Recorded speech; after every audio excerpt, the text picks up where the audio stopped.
Confesiones de criaturas rotas e historias de terror para leer a medianoche.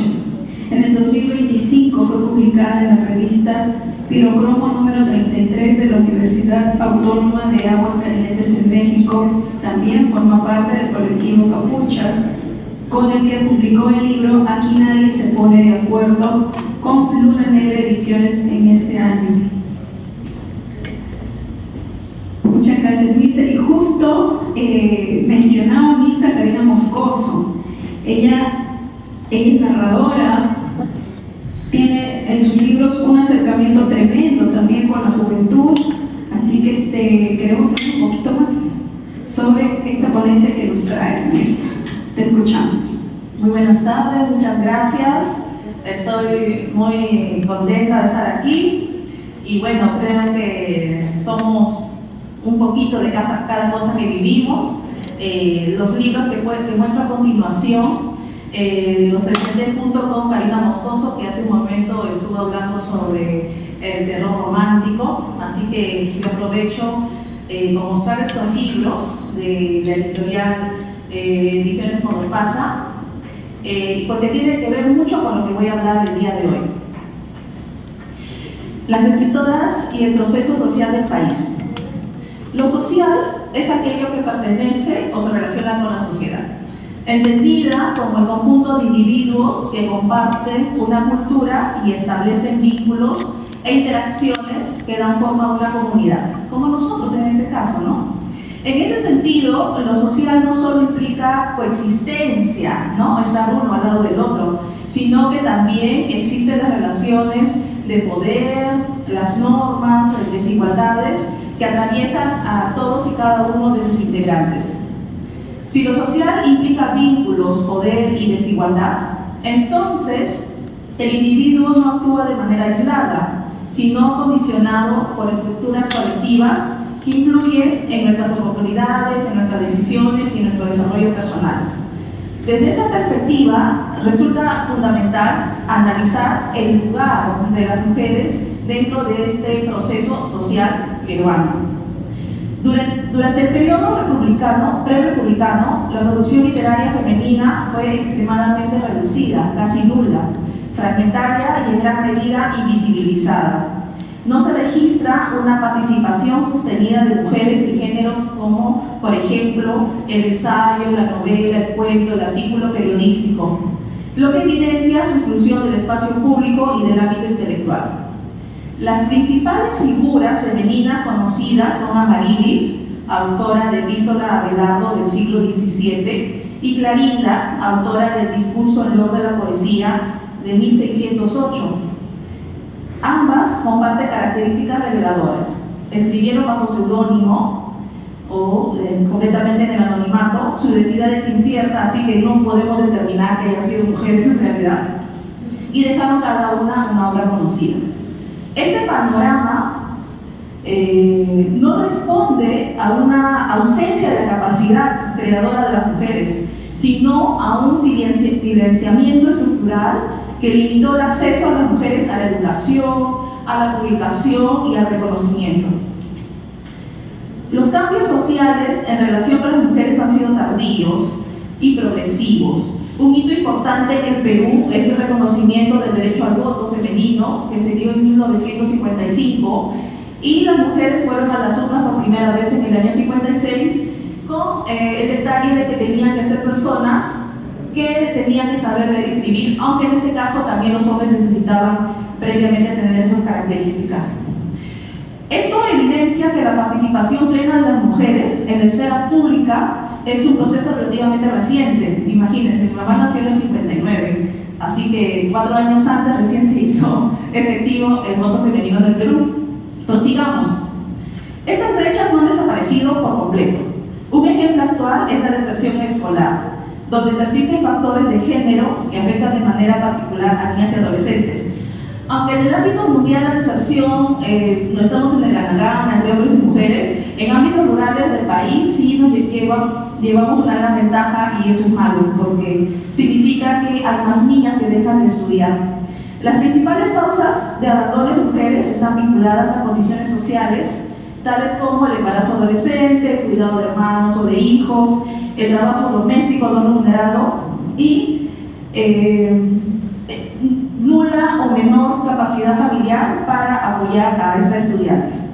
Estos factores reflejan que las trayectorias educativas de las mujeres siguen estando condicionadas por roles de género y desigualdades estructurales, lo que limita sus oportunidades de desarrollo. ¿Qué quiere decir? Que si dentro de esta porcentaje de deserción, ¿qué tan fácil puede ser para estas niñas acceder a libros? ¿Qué tan fácil puede ser para ellas lograr ser escritoras? Seguimos en desventaja. En ese contexto, es posible afirmar que el campo literario peruano continúa siendo un espacio fuertemente masculinizado. Esto se evidencia en aspectos como la predominancia de autores varones en la lista de lecturas recomendadas, así como la escasa presencia de mujeres en espacios de visibilización, como presentaciones de libros y eventos literarios.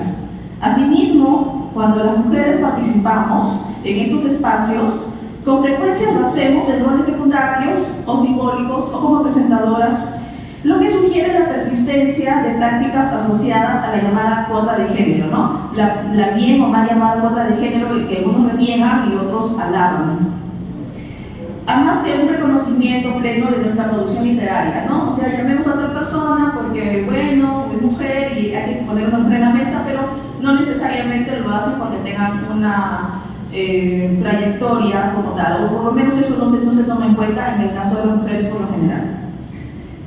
Desde trabajos de investigación, escritoras no musas, la literatura de mujeres en el incierto campo peruano de la ficción, de Ariana Gabriela Sánchez Domínguez, se cita a Rafael de la Rosa, quien señala lo siguiente: nos educa para pensar que las mujeres están mejor capacitadas para escribir ciertos géneros, sobre todo aquellos más relacionados con las emociones, y cuando se adentran en otros, como por ejemplo en mi caso, que soy una cuentista de terror, de ciencia ficción y fantasía, ¿no?, su aportación suele tacharse como literatura juvenil, aunque no lo sea, solo porque la juvenil es considerada inferior, de menor calidad e importancia. Ese es un gran prejuicio que actualmente no solamente se ve en el Perú, sino en muchos países en donde se menosprecia ciertos géneros literarios, sobre todo subgéneros.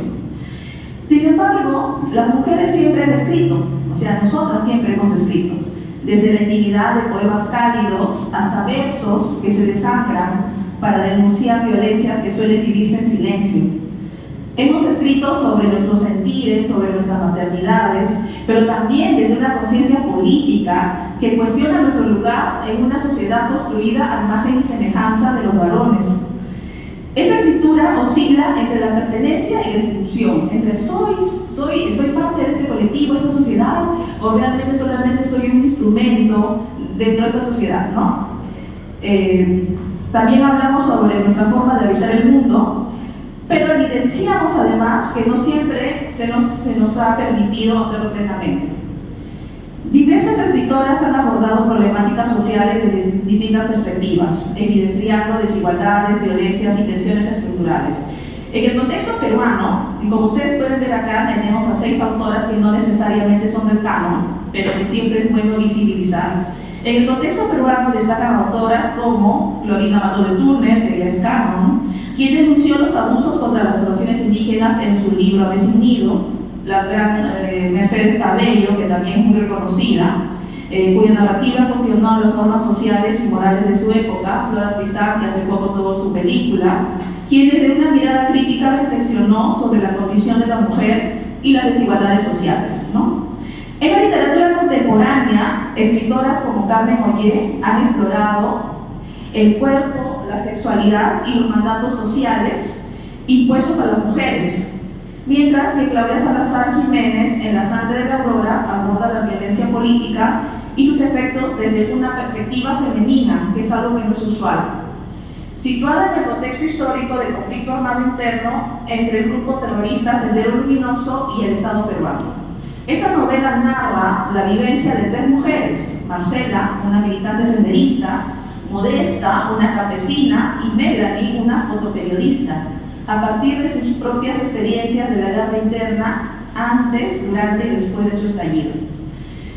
También creo que es fundamental mencionar a otra autora que se está convirtiendo en canon, Yo he leído su libro, todos los cuentos y la autora es la Stella de Arriba de Iona. Ella falleció en 1924, o sea, hace 100 años. Ella fue una escritora, poeta y periodista peruana cuya obra se inscribe dentro de una temprana conciencia social y de género. A través de sus escritos defendió la educación de la mujer y su participación en la vida intelectual. Imagínense, hace más de 100 años, pero aún así creo que es muy poco, ¿no? En una época en donde estas posibilidades estaban fuertemente restringidas, su producción publicada en periódicos y revistas evidencia una preocupación por el papel de la mujer en la sociedad y por las limitaciones impuestas por el orden patriarcal. En ese sentido, su escritura no solo es literaria, sino también una forma de intervención en el debate social de su tiempo, de su época. Ustedes saben que el campo literario peruano es incierto y desigual en sus mecanismos de difusión, lo que afecta a todos los autores, pero impacta de manera un poco más desproporcionada a las mujeres, quienes enfrentamos mayores barreras para publicar y para consolidarnos como autoras. La escritura femenina no debe entenderse como un conjunto de temas propios de mujeres, ¿no? Apartado, no debe considerarse así, sino como un acto que desafía estructuras de poder y rompe el silencio histórico impuesto, permitiendo a las autoras construir una voz propia. Qué importante es la voz propia en las mujeres.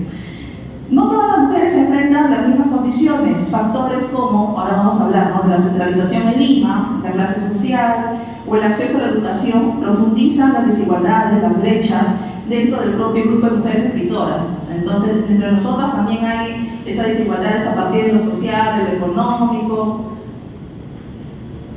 Ya para ir avanzando, vamos a mencionar también que debemos leer a Magda Portal. Ella, su verdadero nombre fue María Magdalena Julia de Portal Moreno, y ella fue una de las voces peruanas más cautivadoras del siglo XX. Vanguardista, poeta, narradora, periodista, militante política, agitadora intelectual y defensora de los derechos de las mujeres. Ella construyó una obra y una trayectoria que desafiaron convencionalismos en un país marcado por la desigualdad social, como es el Perú. Ahora, cito desde el artículo científico titulado "Todas las mujeres, toda la política, otra historia del Perú", entre Manuela Sáenz Espuro y Clorinda Matos de Turner, quien es autora Patricia Victoria Martínez de la Universidad de Barcelona, y dice así: la escritura de Manuela Sáenz, de Flora Tristán, de Juana Manuela Gorriti y de Clorinda Mato está llena de sus vivencias, de retratos realistas sobre el Perú y sobre América y sus deseos políticos que se cumplían en aquellos lugares en los que ellas estuvieron, las calles y los salones de Lima antes de las independencias, algunos campos en los que hubo batalla, los periódicos que fundaron y que dirigieron, sus correspondencias, sus casas, los auditorios, sus novelas y el lugar que transformaban en el interior de sus lectoras, tal vez también en alguno de sus lectores. Y para mencionar autoras mucho más contemporáneas, también tengo como referencia a María Emma Manarelli, que es historiadora y ensayista. Ella ha publicado columnas impresas sobre historia de la mujer, desigualdad y feminismo en el Perú. Es fundadora y coordinadora del programa de estudios de género de la Universidad Nacional Mayor de San Marcos, donde también ha sido directora de la Escuela de Historia y coordinadora de la maestría en estudios de género y desarrollo. Uno de sus libros se titula La domesticación de las mujeres, patriarcado y género en la historia peruana. Apúntenlo, por favor, porque nosotros de verdad que para mencionarnos entre nosotras a veces se nos complica y los nombres se nos van. La autora se llama María Emma Manarelli, que es historiadora, tiene bastantes libros publicados al respecto. En efecto, las mujeres escribimos por diversos motivos: por diversión, como en mi caso, para no ahogar un grito, como tal vez es el caso de muchas de nosotras, y también porque escribir forma parte de nuestra naturaleza. Por ello, necesitamos y promovemos estos espacios de intercambio. Agradezco al Movimiento Cultural Lima Norte por la organización del segundo encuentro de escritoras de Lima Norte, Rosa del Carpio, Ser escritora en el Perú, y también a la Universidad de Ciencias y Humanidades por acoger este importante evento. Entender la literatura peruana sin las mujeres es aceptar una versión mutilada de nuestra historia, y acuérdense que por muchos años los nombres de las autoras han sido borrados o desmerecidos, sobre todo en épocas y etapas de inicio de la República. Reconocerlas no es un gesto de cuota, sino un acto de justicia, porque cada texto escrito por ellas es también un desafío a las estructuras que intentaron callarlas. La escritura femenina no debe reducirse a un repertorio de temas, sino asumirse como un acto político y cultural que rompe silencios históricos. Solo al integrar estas voces podremos hablar de una literatura peruana verdadera, plural y crítica. Muchas gracias.